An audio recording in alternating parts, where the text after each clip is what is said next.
Abantuma Mujapule, Fumela, Fumela, Abantuma Mujapule, Fumela, Fumela, Abantuma Mujapule, Fumela, Abantu, Fumela, Abantu, Abantu, Fumela, Fumela, Abantu, Fumela, Abantu, Fumela, Abantu.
Thank you, Jewel Tones.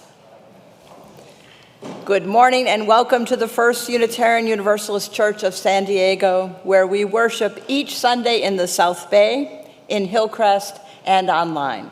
Buenos días y bienvenidos a la primera Iglesia Unitaria Universalista de San Diego, donde adoramos cada domingo en South Bay, en Hillcrest y en línea. I am the Reverend Justine Sullivan, and I use the pronouns she and her. A special welcome to those of you who are here for the first time or the first time in a long time. We invite you to fill out the welcome card in your order of service. Soy Andrea y uso el pronombre ella. Una bienvenida muy especial a todos que están con nosotros por primera vez. Les extendimos la invitación de rellenar el formulario en el orden de servicio. Our community is a vital, diverse, multi-generational congregation without borders, with a mission to create community, nurture spiritual growth, and act on our values to help heal our world. Somos una congregación compuesta de personas de distintas culturas e identidades racializadas, personas de diversas orientaciones sexuales e identidades de género, personas de varias habilidades mentales y físicas. We are creators of community and compassion, and though we can fall short, we are committed to practicing an affirming welcome to all. This morning's worship service includes a sermon by our very own Craig Darling, the Reverend Craig Darling. Before becoming a Unitarian Universalist, Craig served among American Baptists as its national executive for the Metro Chicago region. He was minister of 3 different congregations, including 21 years with Seattle First Baptist Church. He was the founder of 2 nonprofit agencies, Chicago's Esther Davis Center and Seattle's Companis Mission Workers Association. He was also a founding member of the AIDS Pastoral Care Network in Chicago and the National Council of Churches AIDS Task Force. He has served on various committees of our congregation here since joining us in early 2018. Craig and his husband, John Darling, mostly live at their home on Harstein Island in Puget Sound, but also enjoy time at their home here in San Diego, near family.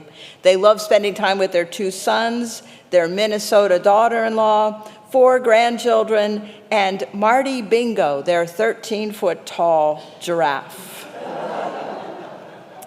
And I have a few other announcements. Each Sunday, we have a lay minister available to offer a listening presence after worship on the patio. And this morning, our lay minister, I would say that they're the one wearing the colorful scarf, but all the jewel tones are wearing colorful scarves. So it is Brandon this morning. Give a wave to Brandon. If there's something on your heart, Brandon will hold it with you. And now I'm going to introduce our own Lori Crahan to talk about our Dining for Dollars program.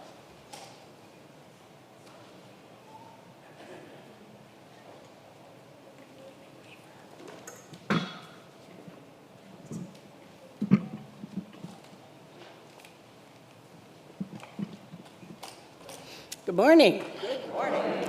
The day has arrived. We start bidding today. It opened at midnight last night, and I went in this morning and noticed that many of you have already started bidding. You can bid online. Go to the web page, the church web page, and on the home page, there's a link to get you into the bidding. And all bidding has to be done online. And as of this morning, we already had $1,500 worth of auction bids. So it's up and running.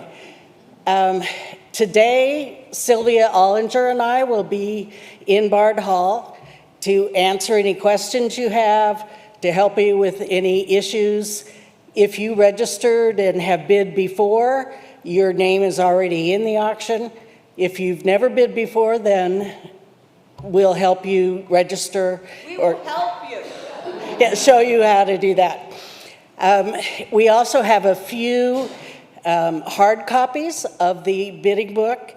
They are not to be taken home, but you can come in and look through them in Bard Hall, and there's a bidding sheet if you want to fill that out, and we'll help you with bidding. So come on in if you have any questions. Otherwise, get busy bidding. If you get a bid, you'll get an email saying you have that bid. If you are outbid, you'll get another email saying you've been outbid, and you can go back in and bid again. So bidding ends May 19th, so you have 2 weeks to do it. All right, thank you.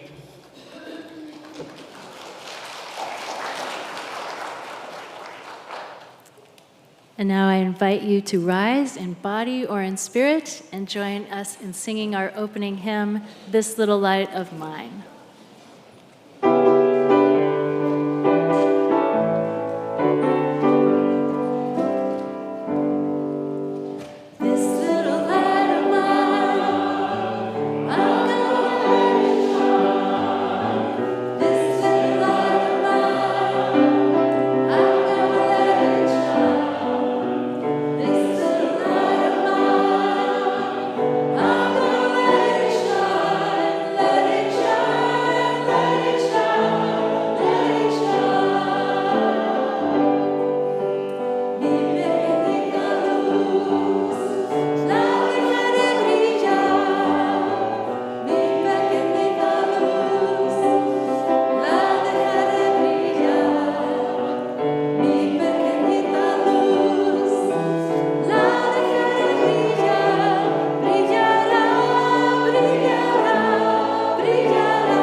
Our opening words this morning are by Jewish, lesbian, Puerto Rican poet Aurora Levins Morales.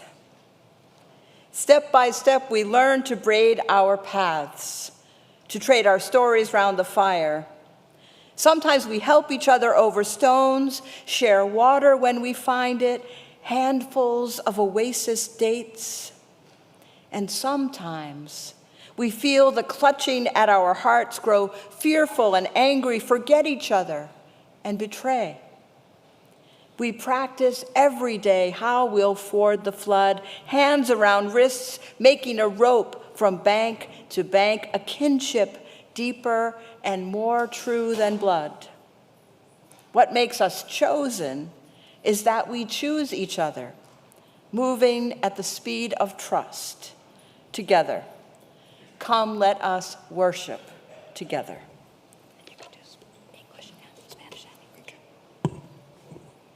Good morning, buenos días. Feliz 5 de Mayo. Con espíritu de reverencia, reconocemos que nos juntamos esta mañana en la tierra de los Kumeyaay, quienes continúan viviendo en todo su territorio. Al emprender este viaje juntos, mantengamos en nuestros corazones y mentes el pueblo Kumeyaay. In a spirit of reverence, we acknowledge that we gather this morning on the land of the Kumeyaay, who continue to live throughout their territories. May the light of this candle shine for our commitment to the Kumeyaay people and to justice and equity for Indigenous people everywhere.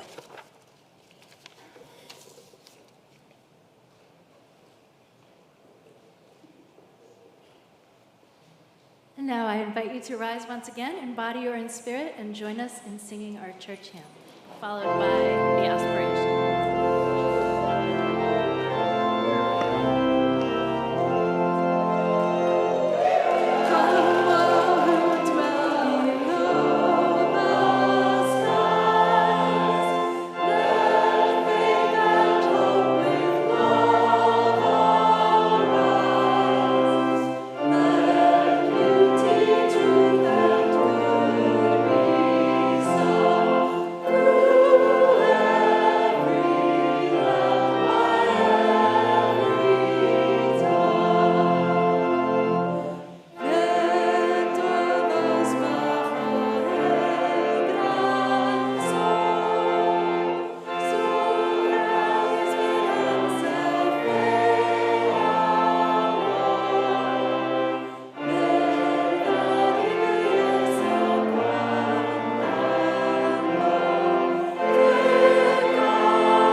Good morning, friends. I'd like to invite any of the children and youth who would like to come up and join me for our story.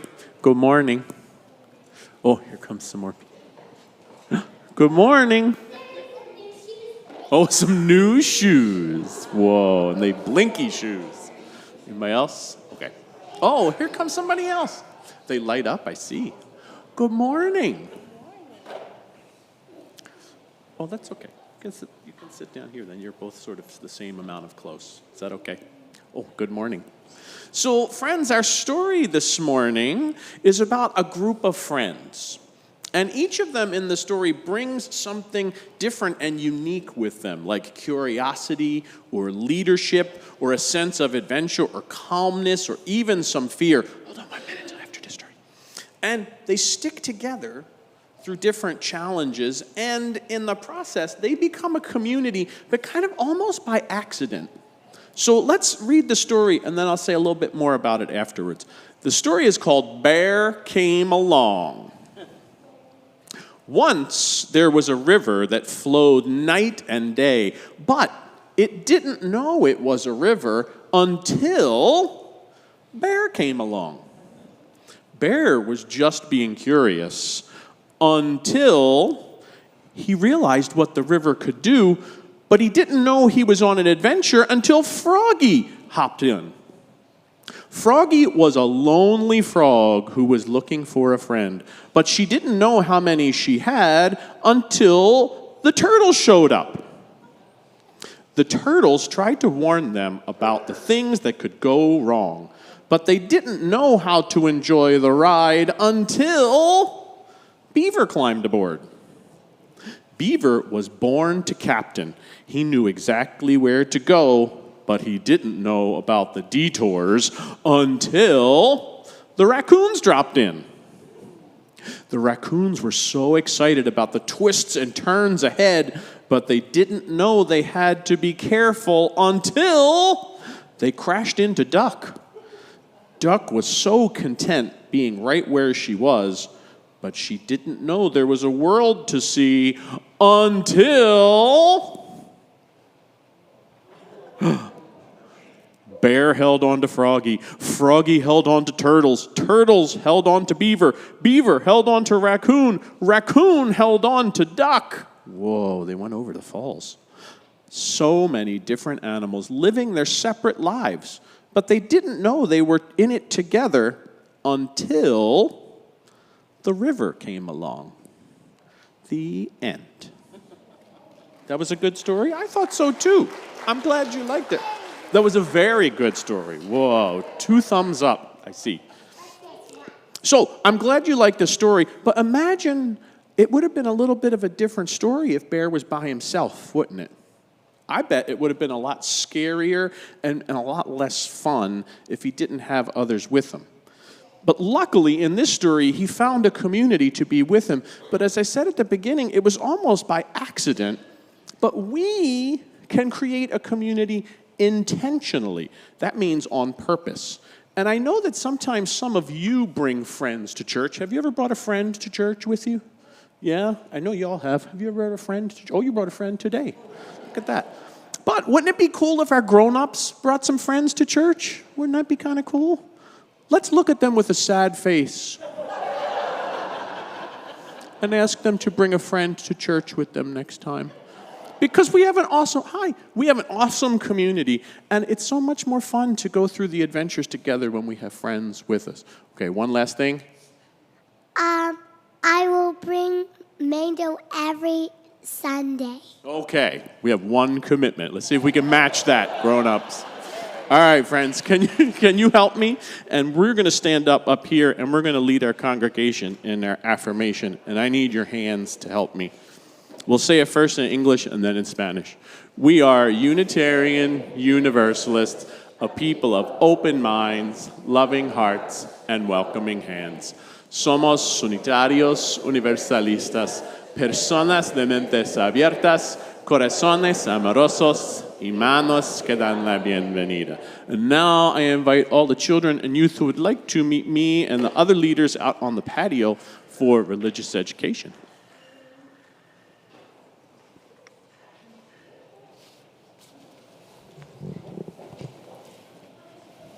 If you were visiting us for the first time, you might have thought, gee, they really love their church hymn. So our beloved Tomas has been studying the organ kind of quietly, and this morning,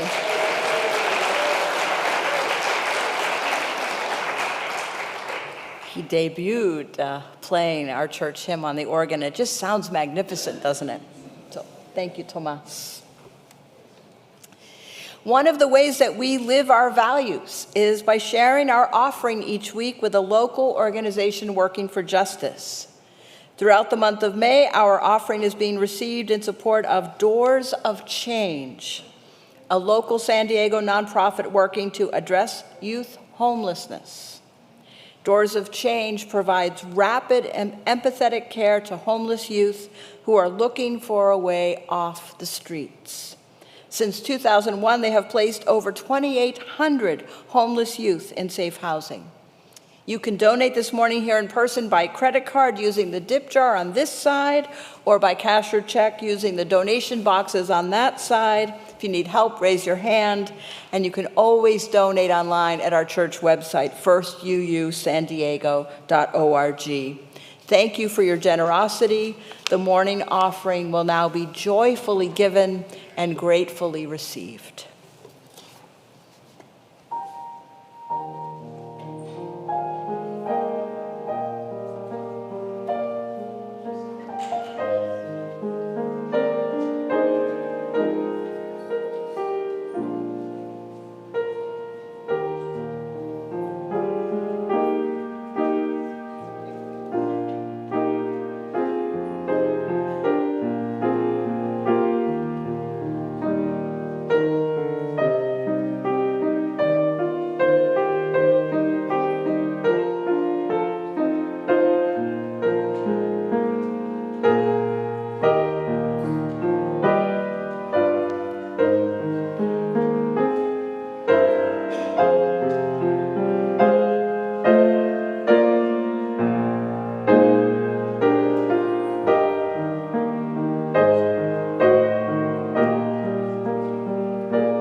It's not every week that we come to church and you get yourself a little candle, is it? So I just want you to know that my dear husband, John Darling, who is on a plane right now, on his way to lead a bunch of executives from Lululemon, where he is also working, he bought those for you today because he can't be here. So it's a little gift from him to say, I wish I was here, but I am. He's with us. And we hope you'll use it as an opportunity for your devotional time in the weeks and months ahead. So, and if you ever have a chance, please go to Lululemon and spend money. It's very good for our retirement.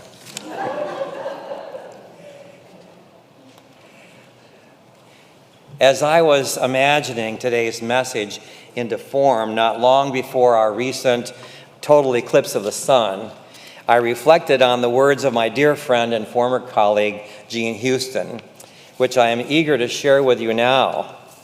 Jean says, April 8th was a day unlike any before it.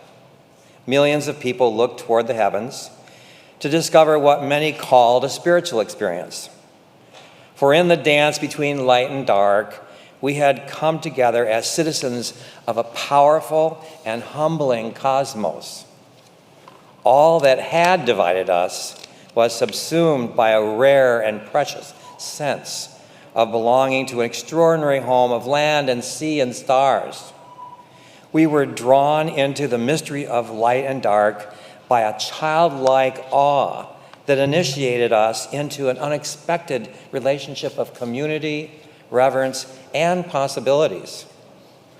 I couldn't help but feel this sky ritual, she says, as a metaphor for the light of your presence, often being overcome with events that challenge the belief in yourselves, in each other, and in our society's futures. We witnessed the dance, the symbolic dance of light and dark, just as our lives alternate between promise and anxiety. We witnessed the symbolic dance of light and dark, just as our lives alternate between promise and anxiety. Spontaneous cheering welcomed back the return of our brilliant sun. Those joyous voices were the sounds of the victory of light, hope, and the return of all that sustains our collective lives. For me, you are that light, offering yourselves against all odds, against all challenges, to a holy world. Sometimes your light may be overshadowed by outdated old patterns, by challenging situations, by witnessing unnecessary tragedies, or by an overwhelming fatigue at the foolishness of decisions being made at every level. When your light emerges again, it can be filled with a powerful new energy, one creatively and spiritually prepared for this extraordinary time. When your light emerges again, it can be filled with a powerful new energy, one creatively and spiritually prepared for this extraordinary time of transformation. Against all odds, you can help wisdom and good prevail and use your imagination, experiences, allies, and actions to make your visions a reality and help create a better world. So may it be.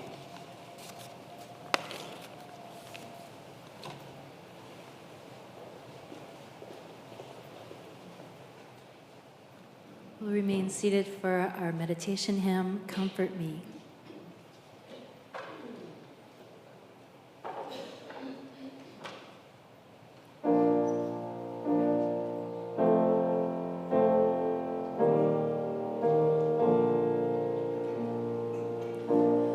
Comfort me, comfort me, comfort me, oh my soul. Comfort me, comfort me, comfort me, oh my soul. Sing with me, sing with me, sing with me, oh my soul. Sing with me, sing with me, sing with me, oh my soul. Speak for me, speak for me, speak for me, oh my soul. Speak for me, speak for me, speak for me, oh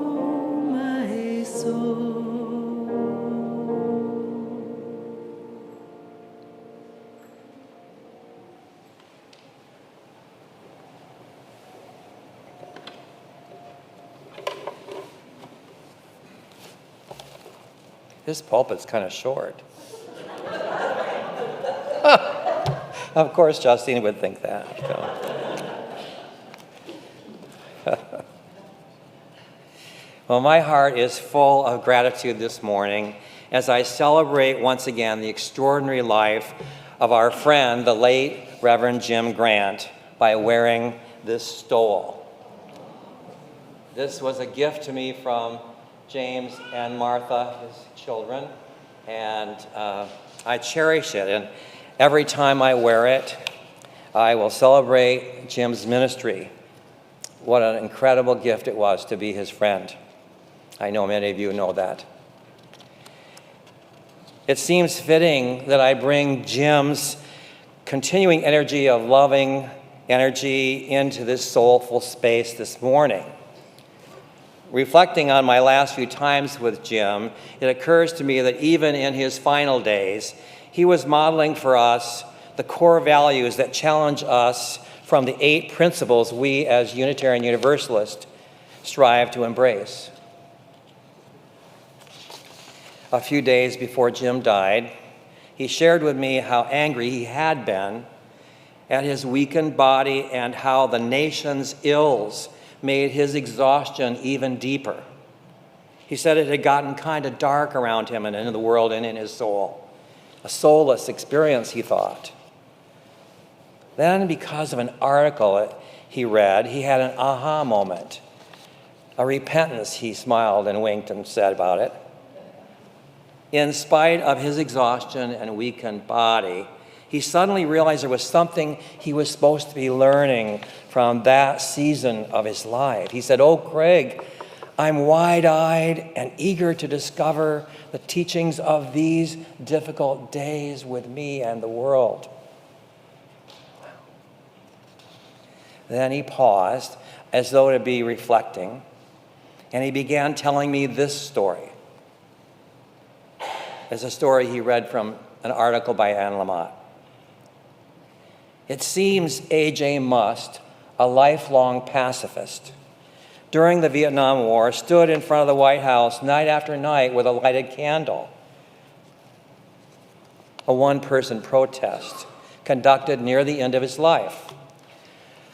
Well, on one cold, rainy night, a reporter asked him, "Mr. Must, do you really think that you're going to change the policies of this country by standing out here every night with a candle?" He said, I don't do it to change the country. I do it so the country won't change me. I do it so the country won't change me. Well, I'm unsurprised, knowing Jim as I do, that he shared that story with me at that moment. You see, even in his final days, like A.J. Must, Jim was holding his candle in dark nights of the soul, imagining a way forward, determined that declining health and a divided nation would not deter him from staying in sync with the life of compassionate offerings that he'd spent his whole life accommodating. So, my friends, therein lies the message that I've been holding close for some time now as I've searched for a way to say to you what's been on my heart. Our country is a mess. The current political climate can be a real strain on our spirituality. Constant negativity, a sense of injustice, and fear of losing rights can create feelings of anger, despair, and disconnection from higher purpose.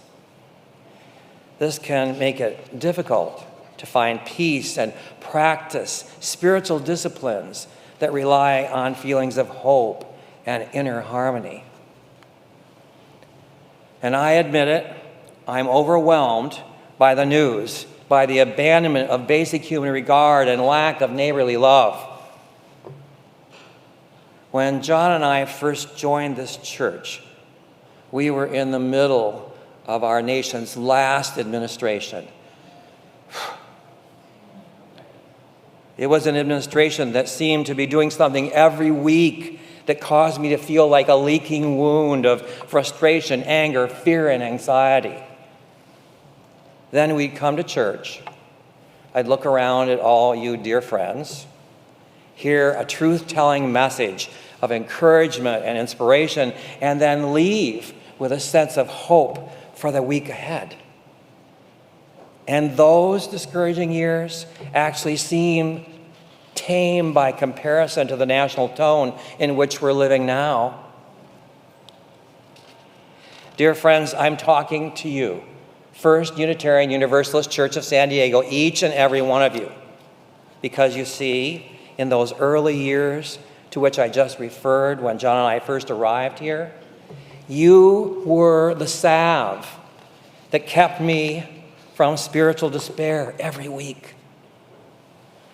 In the face of adversity, we found strength in this community, a sanctuary where we could seek solace, support, and solidarity.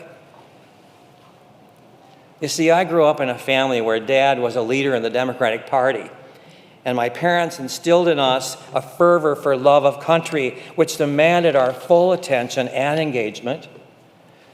I used to say about my mom, she was a good Christian woman and a good liberal Democrat. And if Jesus were here running as a Republican against Satan the Democrat, she'd vote for Satan. And then she'd get a little twinkle in her eye, a little smile and wink, and she'd say, absolutely, separation of church and state. Well, she actually didn't believe in a Satan. But if she were here today, I am sure she'd be reflecting on the Antichrist qualities of those who claim to be Christ-like.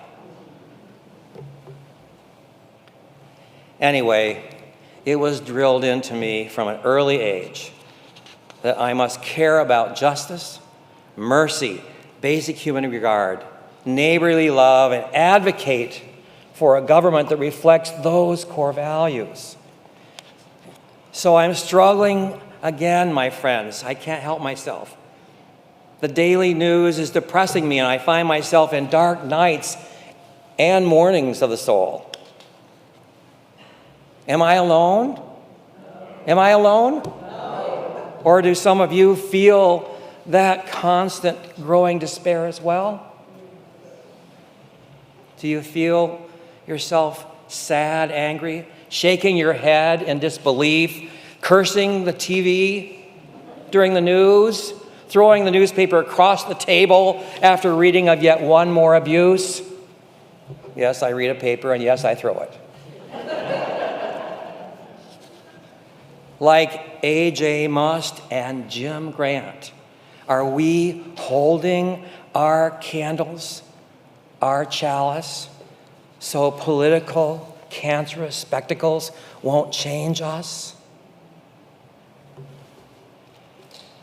Today, as we gather in our beloved community here, let us reflect on the principle of democracy, one of the 8 cornerstone principles of our UU faith. You can see it in the bulletin. We've listed it for you.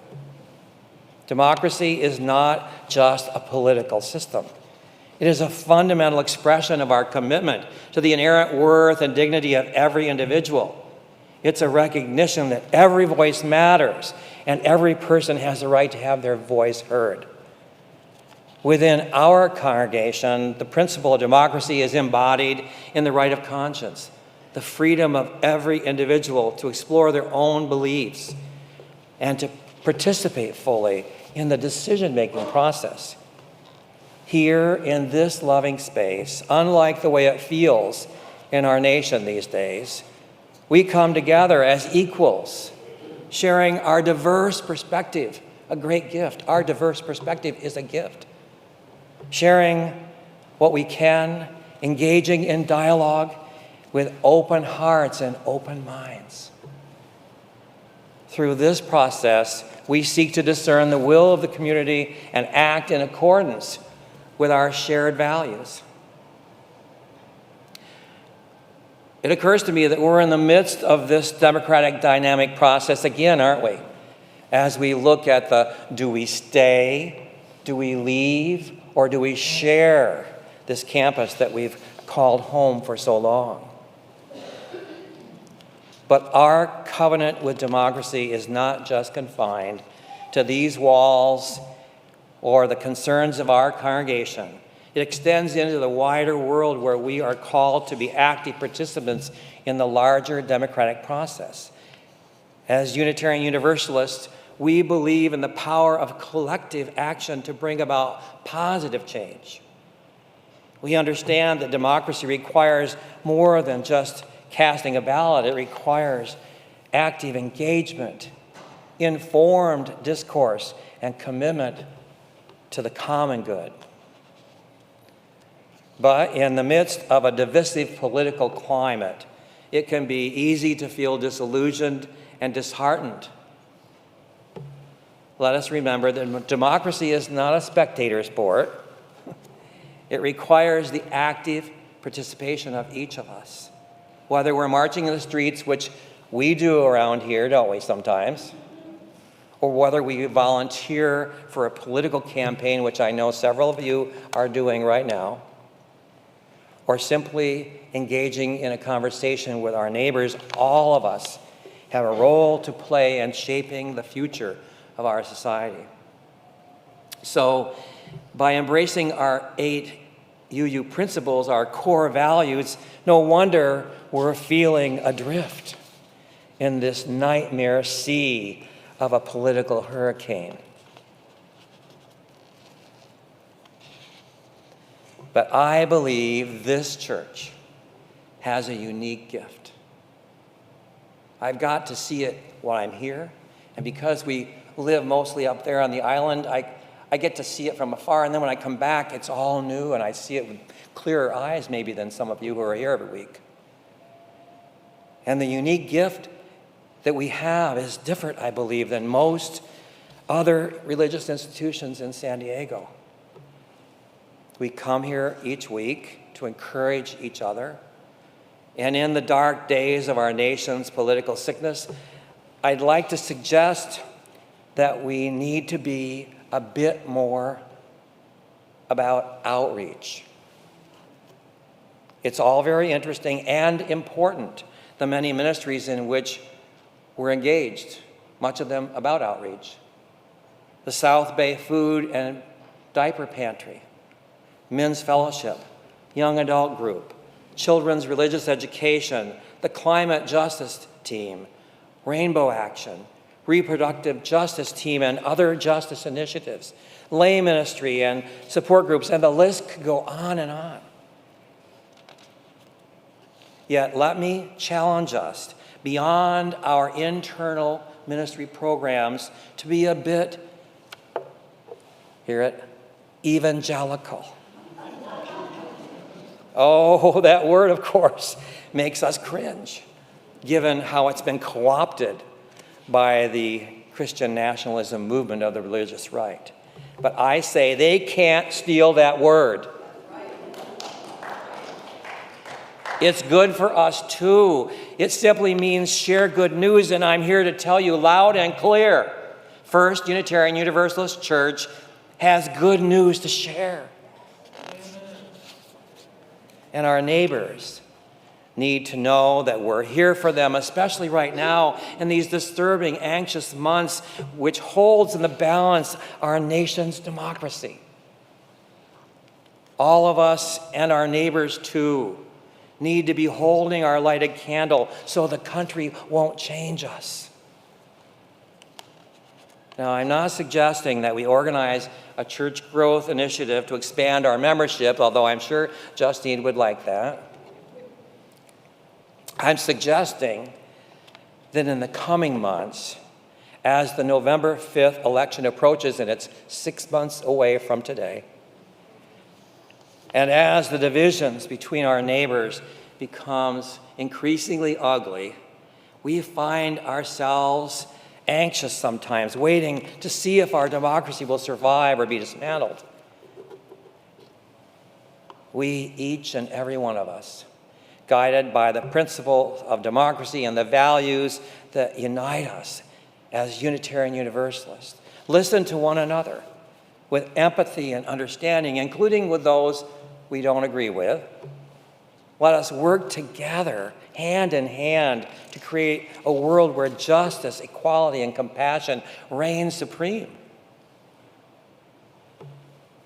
So what am I asking us to do? You're probably sitting there thinking, well, I want us first to be the lighted candle for each other every Sunday, aware that our presence together here can be a healing agent for the leaking wounds we've been holding from yet another week of exhausting news cycles. Then with the strength we gain here from each other, let's covenant to spread the healing, the good news beyond these walls, not just with each other here. And what does that look like, you're wondering? Well, let's talk to our friends, our colleagues around the office coffee cart, our neighbors over the back fence, our family members. Ask them, how are you doing? And not just the old, oh, hi, how are you? Oh, I'm fine. No, not that somewhat insincere greeting that we all seem to fall into from time to time. No, I'm talking about instead saying something like, hey, I've been working hard to stay positive these days. Often the news is getting me down. How about you? How about you? How are you doing? We could even give testimony to how this space with friends each week sustains us, and then offer to be an ear of comfort for them. That, my friends, is what it really means to be evangelical, agents of healing good news for all the leaking wounds we and others are in these anxious months. Let us go out from this healing sanctuary inspired and empowered, knowing that through our collective efforts, we can truly make a difference, and each of us can make a difference, one person at a time on our daily paths as lighted candles, so the country's political uncertainty won't change us.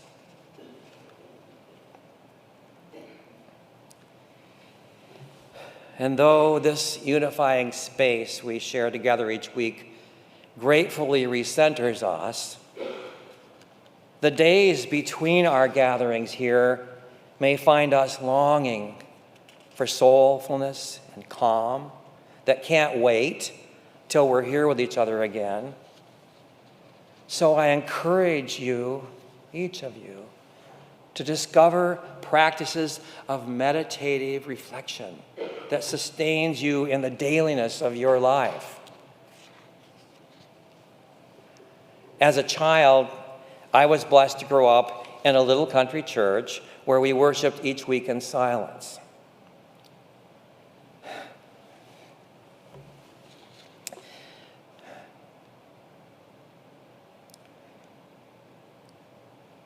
Sitting quietly in the stillness with others was a spiritual gift in my young life. It taught me that no matter what was going on with me personally or what was going on in the world around us, that making space for solitude offers an opportunity to hear that still small voice and engage fervent healing and soulful enlightenment. It was always clarifying before actions of the week ahead. So for me, setting aside each time for 15 to 20 minutes of silence has become essential to my sense of well-being. It's actually become an addiction. Maybe for some of you, it's just something different, like walking meditation, or maybe digging in your garden, or floating in a flotation tank down on Kettner like our younger son does each week to reduce stress. Or maybe it's escaping into a classical music hypnotic state, or holding your loving pet close to your heart. Whatever daily contemplative habit works for you, discover it, practice it. Be patient with it in moments of distraction which are bound to occur, and become one with its eloquent, nurturing gift.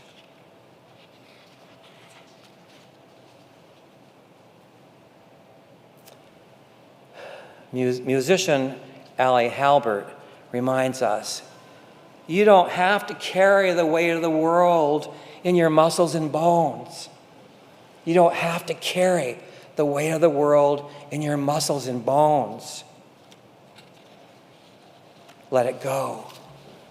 Let it go. Let it go. So before going out today, as we consider how best to hold a lighted candle of determination and hope for ourselves and others in the coming months, I invite us now into a few minutes of silence, a few minutes of silent reflection. That way we may let it go, let it go, let it go.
Friends, in these persistently unruly days, hold on to your lighted candle so the country won't change us.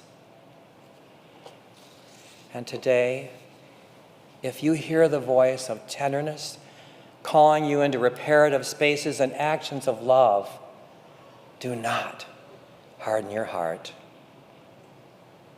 Blessed be.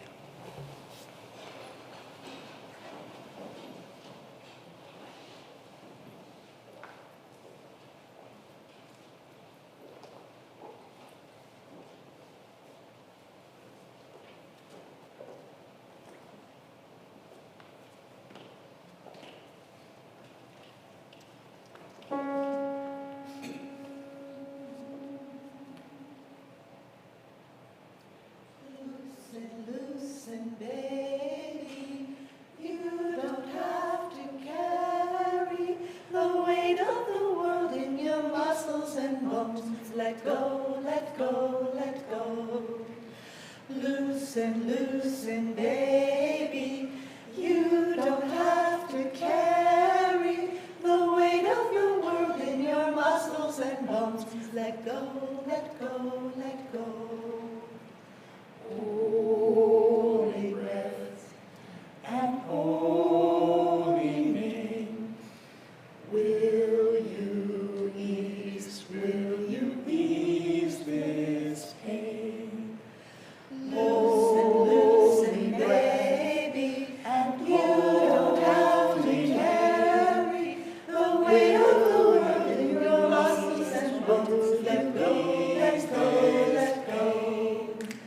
Loosen, loosen, baby, and you don't have to carry the weight of the world in your muscles and bones. Let go, let go, let go.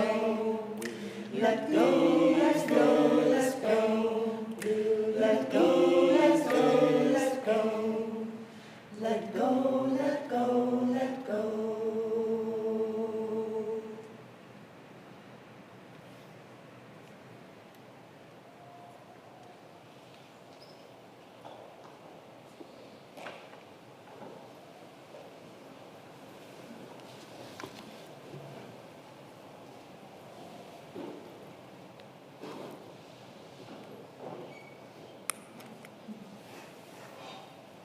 If you have your candle handy, please light it now. Beloveds, be the light. Share the light. Spread the light. Let your light shine until we are together again. Amen. Blessed be. Go in peace.